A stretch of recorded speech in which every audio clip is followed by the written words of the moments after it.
This video is brought to you by the 3-Minute Board Game patrons. Keep us independent by supporting us on Patreon.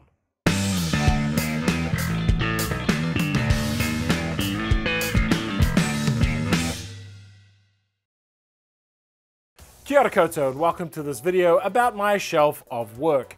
Now, I used to call this a shelf of shame. That was a pretty common thing to call it back in the day. And I never really liked that term because I don't feel shame that I haven't got to these games. They're just backlog of work. So for a lot of people, the shelf of opportunity works because these are the new games they can look at, that they can play, they can discover, and it's a world of opportunities.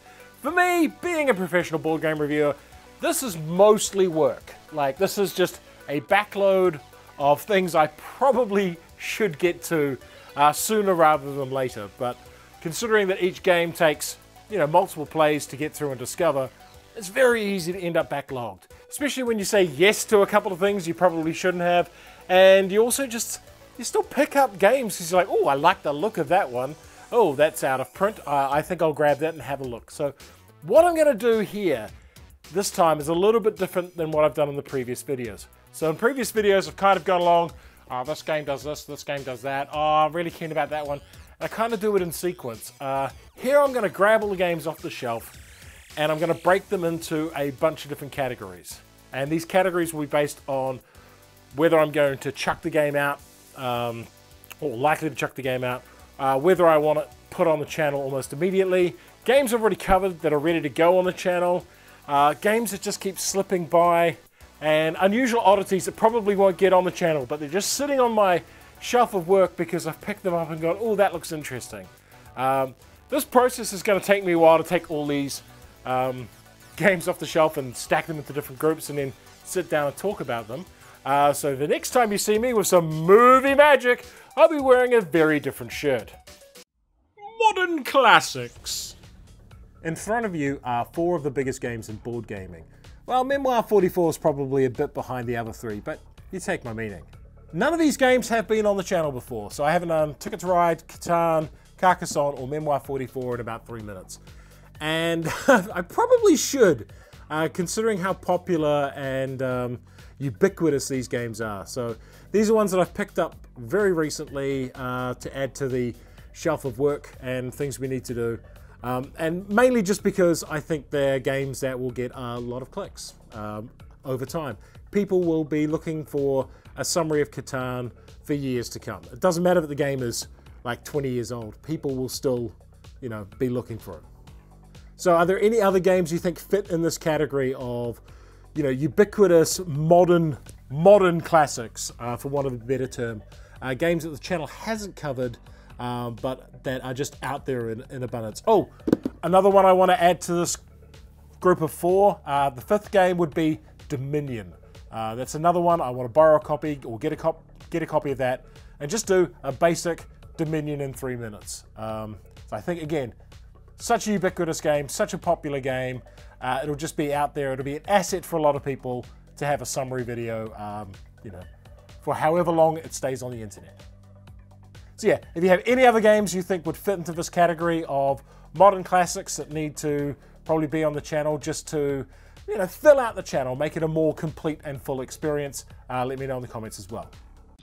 I made this. This is a very special one because it's Axis and Allies Anniversary Edition, which isn't available anymore, but would still probably be a pretty good representation for all of the Axis and Allies game. The main reason I'd want to review this one and not one of the later versions of Axis and Allies is I've painted this one, and I spent a lot of time doing it, so it would be kind of a fun video to both show off what Axis and Allies is about, and also show off a game that I spent 6 months painting and modeling and basing, so that could be fun. Ready to run. Alright, so this is a very interesting list because these are the games that I could make a video about tomorrow. They're the games that have been tested, prepped, and are ready to go. And I've broken them into 3 categories. The first one is this front group here. Circadian's Chaos Order, Star Wars The Clone Wars, and Mosaic, A Story of Civilization. I think these are 3 high interest games and will probably be the next 3 games I do. After Ragusa, which I've technically already done, that video is in the can. It will be coming out in a week or 2. Whenever I run out of these longer form videos to do, that'll be the next recap. On this side, we've got Flashpoint Fire Rescue, Stronghold, Pret-a-Porter, and Nations. I think these are really solid, good games. I think most of them are still in print. And they're the kind of games that I would put out as a filler video if I was, you know, hadn't got any newer games tested and I just needed to pull something off the shelf to review that week. You know, Stronghold, Pret-a-Porter, Nations, or Flashpoint would probably be the next games up. And then we've got these ones over here. Subatomic, Pursuit of Happiness, 2 Minutes Till Midnight, and Red Dragon Inn. And they're basically emergency ones. If I, and I'm not sure these ones will ever reach the channel. Maybe if 2 Minutes to Midnight gets reprinted, we'll look at that then. But the other ones, yeah, they're sort of hovering around there. I don't know, there might still be interest in Red Dragon Inn. People might still play that game, but it feels pretty silly and cheesy to me now. But this is the stuff that's ready to go. So if any of these games are ones you want to see on the channel tomorrow, let me know in the comments. 2 more games to go on the ready to go list. We've got Dice Forge, the dice building game, and Spy Club, which is a sort of curious investigation game. It's quite kid friendly or young people friendly and has this really clever legacy system in it. It's a very cute game. So both these games are ready to be reviewed. They were sitting in a different pile of the many piles of games that are in this room. Oddballs and curiosities. This is a weird category because it's really games I'm not actually planning on putting on the channel at all. They're just sitting on the shelf of unplayed games, the shelf of work. We've got 2 sort of legacy games here. It's really hard to do legacy games as in a 3-minute format without like giving too much away, or so I just don't bother with them. They're just a pain in the ass. But I picked these 2 up just out of interest. I'm not a huge fan of legacy games in general, but these 2 ones seemed a little bit different, a little bit interesting. King's Dilemma, just because I like the apparent roleplay aspects to this, and Vampire Heritage because I used to play the Vampire LARP quite a bit, and role-playing game. I also picked up this giant box, Edge of Darkness, on a whim at a convention, secondhand. It's one of those games where you build cards with multiple transparencies, you can do different things on it, and I just purely got it because of the gimmick. Haven't got around to playing it. Looks like it could be an interesting game. I think it's by the same people who did Mystic Vale, which I also haven't played, but was fascinated with the core mechanic of. So that was just picked up purely out of game designer interest. You know, how does this work? So down here we've got Feudum, which is a bit of a joke that I'd be able to do a 3-minute video of Feudum. I don't think it would be possible. This game has a tutorial video online that's like 40 minutes long or something, and it is very Cones of Dunshire, ridiculous, over the top. The rules explanation video feels like a parody, but it's actually how the game is played. Which is kind of terrifying. In a discount bin, I found these for like $2 a pop, and still haven't gone around to playing Keyforge. I know Keyforge has probably changed a huge amount since then, but you know, it was like, I think I paid $20 for this box total. You know, got them purely out of designer interest as well. Here we have Unbroken. Oh, we could go on a long rant here, but I will keep it short. Unbroken was one of the worst Kickstarters by one of the worst studios in board gaming history. Golden Bell Studios did everything wrong you could possibly think of to bring this game out. There was dishonest dealings, threats, intimidation, lying about things, delays, you name it. It's a sordid, terrible story. And very early on in the piece, they asked me if I would like a review copy. So I was included on the Kickstarter as a reviewer. So I got full access to see what everyone was saying and all the updates. And it was an absolute clown show. Anyone looking at making games should not make a game with them. They are a purely toxic company run by incredibly terrible people. At some point, when I have the time, I would like to break down the entire Unbroken saga into like a 60-minute style documentary where we break down exactly the timeline of how it went to utter shit. And yet somehow the game managed to arrive, and apparently it's not that bad. Like, it's not bad at all. It's just everything else about the Kickstarter experience around it was absolute rubbish. Then over here we've got Hannibal and Europe Engulfed. These are like, I think, 2 very out of print war games that I just picked up secondhand a while back and I still haven't got around to playing. Again, there's no point putting them on the channel. I think both of them have been out of print for like a decade, so not a lot of interest to anyone. What's on the table now? And the answer to what's coming up next is obviously Frosthaven. It's taking up the entire test table. And I mean the entire test table. It's about ethics and wargame journalism. One of the weird things I have going on in my life right now is reviewing GMT games. I kind of haven't been doing it, even though for quite a long time Twilight Struggle was my #1 game, and there is a Twilight Struggle in 3 minutes video. Ever since it's become public that I was doing the Coin series myself and I was going to be a designer in that, I've steered away from their games, and I'm not sure I really should be. You see, the original intent was very noble. It was a conflict of interest. I couldn't really review GMT games or coin games in particular because I was about to publish one and, you know, profit from it. And that is still a consideration, but I am thinking I am missing out on a giant part of what I consider very good gaming, and that is this style of wargame.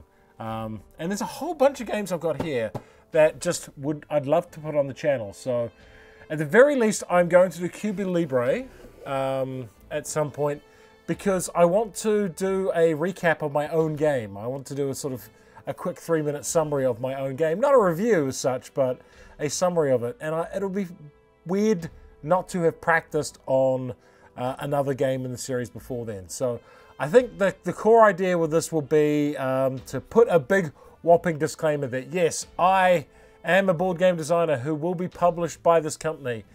But that doesn't mean I'm going to be slavishly devoted to every single game they put out. Like, you know, okay, admittedly I do like kind of all of these. So maybe I will be. Who knows?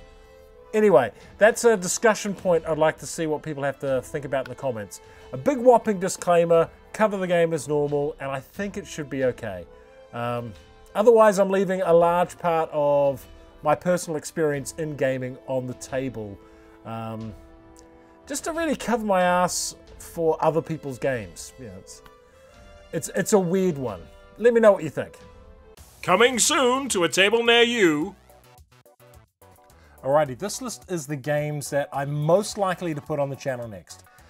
Most of them are review copies and the new releases.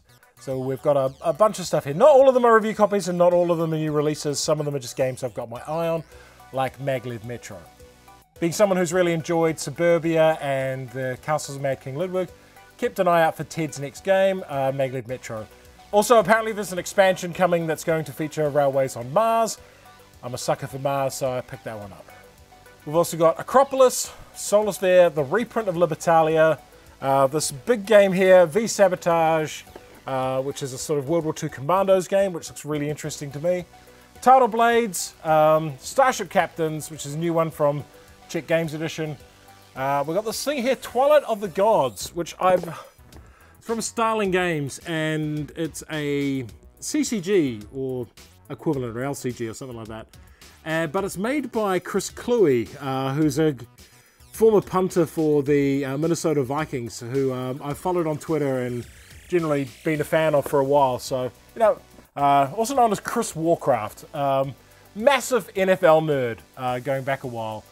So I'm just curious. I said yes to that just because he was involved, and I just really want to see how the game turns out. My Little Everdell, another one from Starling.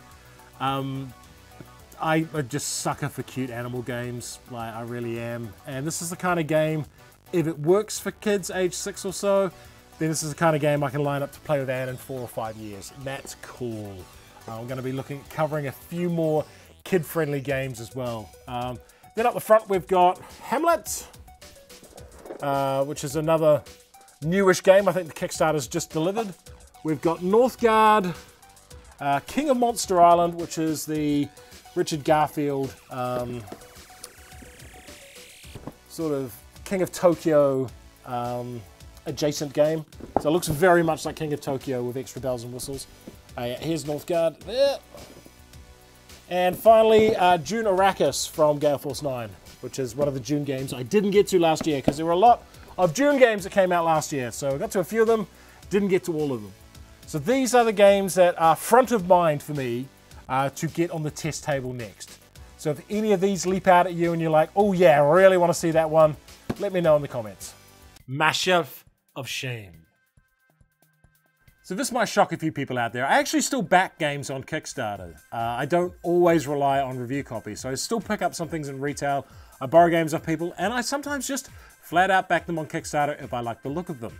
These games here are the closest thing I have to a shelf of shame, because there are 5 games that I've backed on Kickstarter but I haven't got around to playing.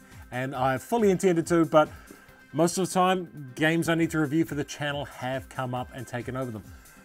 With the exception of Nemesis Lockdown, this was just an act of hubris. I was like, I know what, I'm going to paint this one before I review it. And then I have a toddler, and it just didn't happen. So this game is like 70% painted, and when it is finally painted, I will review it. But the other ones, like Stronghold Undead, I don't think that ever came to retail. And these 3, The Spill, Intrepid, Alien Pet Shop, I'm not even sure what the Kickstarter, if they're going to do retail versions of that, or whether these games are sort of one Kickstarter and done sort of games. So I might cover them if there is more interest, but I think, aside from Lockdown, which I think is a given, I think the other 4 are those sort of games that come around once and then you might not see them again. In which case, there's not much point doing a 3-minute video for them.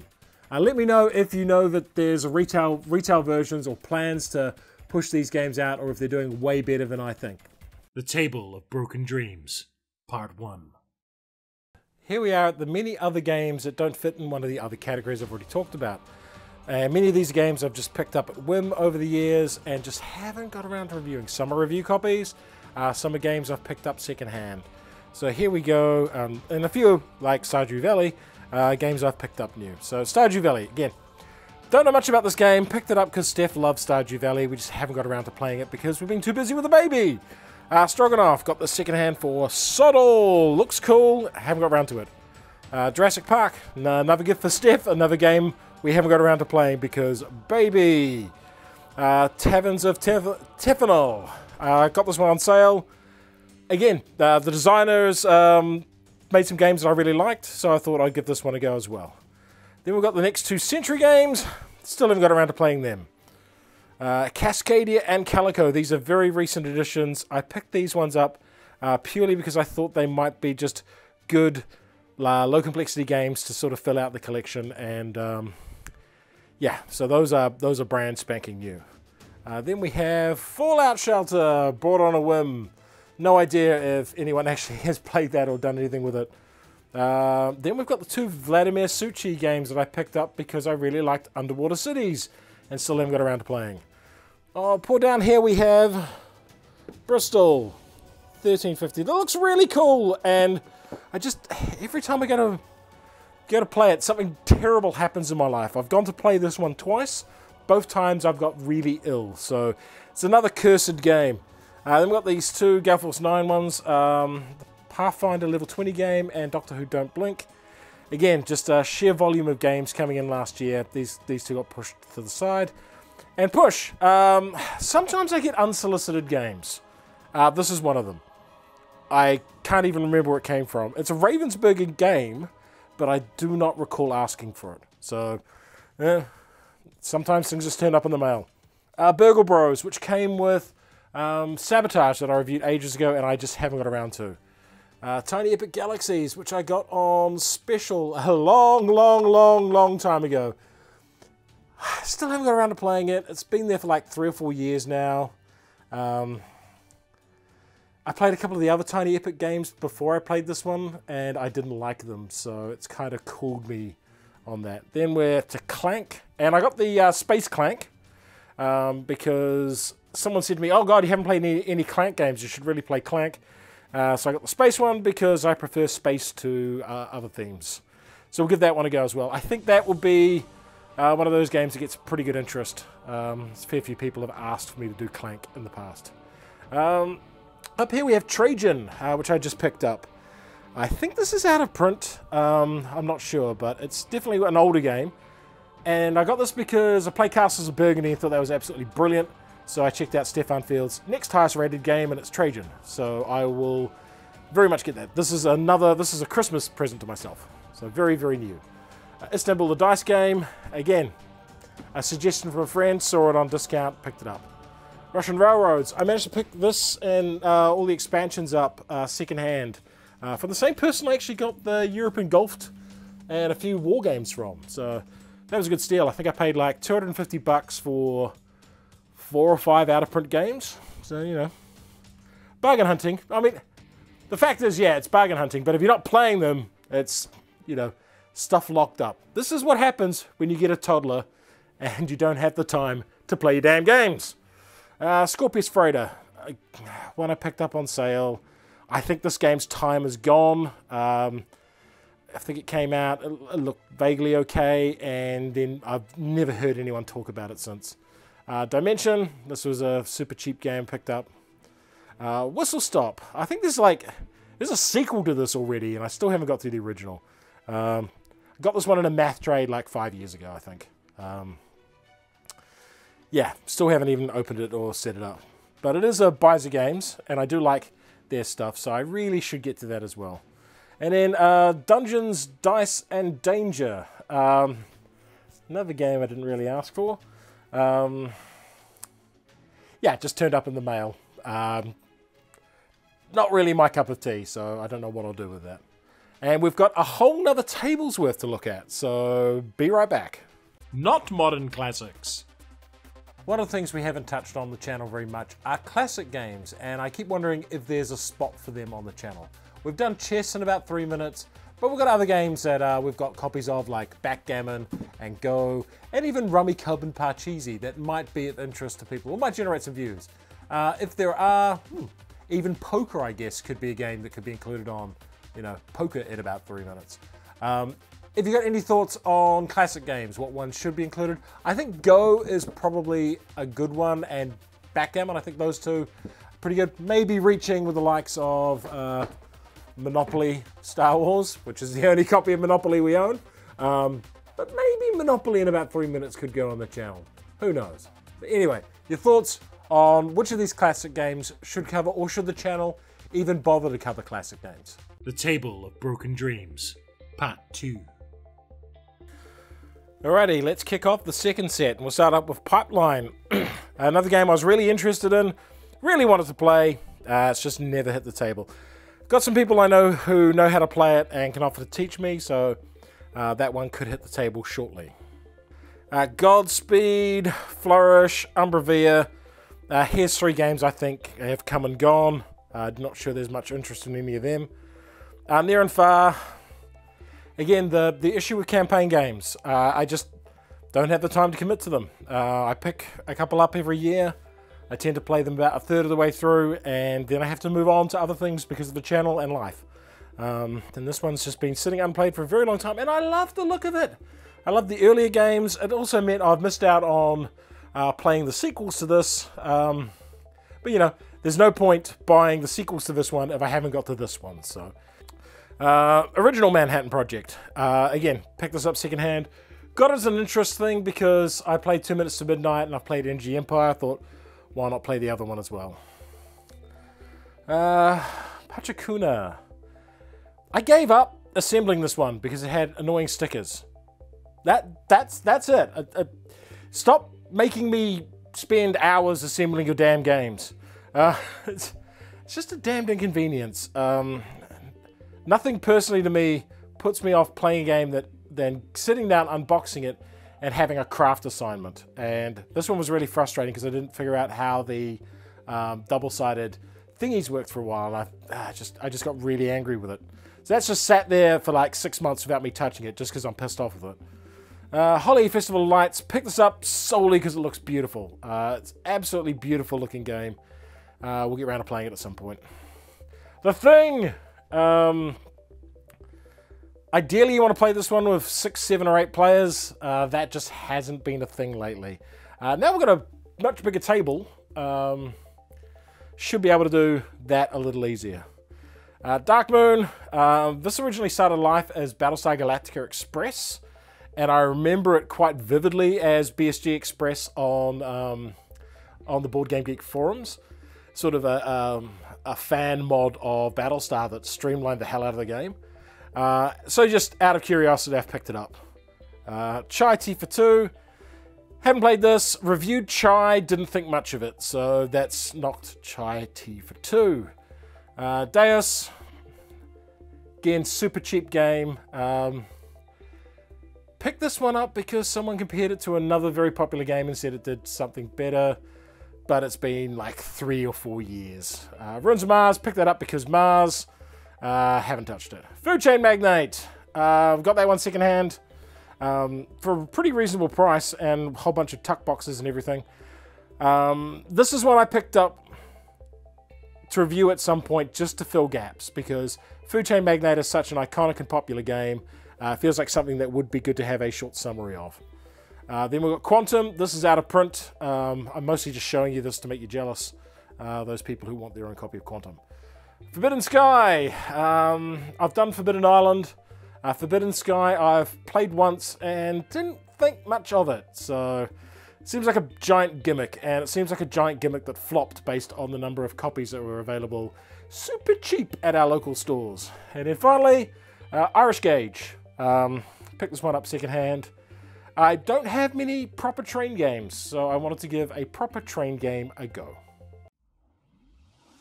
And then we get games like Manifest, Pave, and Komodo, and I've got a few others around like Takaro. They're really New Zealand market games. I don't actually know if these are sold internationally. I'd have to look out. I'm pretty sure Pave is New Zealand only. I'm not sure about Komodo or Manifest, but you know, as New Zealand local games, 98% of the 3-minute board games audience is not here in Aotearoa, New Zealand, so I tend to not cover those games unless they end up having plans to, you know, market them internationally at some point.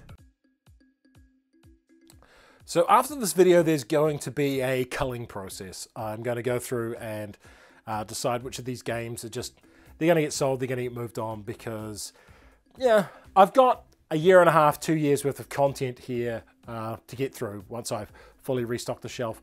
And if I'm not going to get to a game, something like Umbravia, that is a game that is going to go. I mean, it's ranked something like 7,000 on Board Game Geek.